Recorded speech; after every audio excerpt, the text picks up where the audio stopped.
গরম গরম ভাতের সাথে এরকম একটা ভর্তা হলে দুপুরে আর কোনো কিছুরই কোনো প্রয়োজন নেই। অনায়াসে 1 প্লেট ভাত শেষ করে দেওয়া যাবে। চলুন দেখে নেওয়া যাক ইউনিক একটা শুটকির ভর্তার রেসিপি।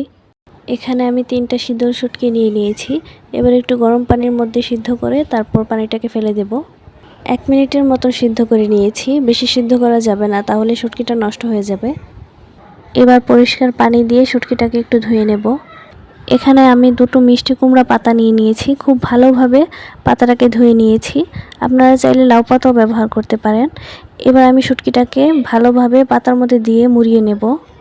তারপর একটা কড়াইয়ের মধ্যে শুটকিটাকে দিয়ে ঢেকে কিছুক্ষণের জন্য ভেজে নিতে হবে।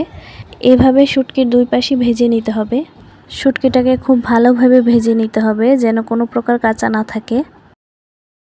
এবার এখানে দিয়ে দিলাম শুকনা মরিচ, তারপর দিয়ে দিলাম রসুন, তারপর সামান্য একটু পানি দিয়ে খুব ভালোভাবে সবকিছুকে বেটে নিতে হবে। বেশি পানি ব্যবহার করব না, বেশি পানি ব্যবহার করলে ভর্তা নরম হয়ে যায়, এতে করে খেতে স্বাদ লাগে না। তারপর ভেজে রাখা শুটকিটাকে দিয়ে ভালোভাবে বেটে নিতে হবে। শুটকি বাটা হয়ে যাওয়ার পর দিয়ে দিলাম পেঁয়াজ কুচি এবং সামান্য একটু লবণ। এবার খুব ভালোভাবে বেটে নেব। কোনো প্রকার পানি ব্যবহার করব না। আমার পানির প্রয়োজন হলে সেক্ষেত্রে আমি পানির পরিবর্তে পেঁয়াজ ব্যবহার করছি।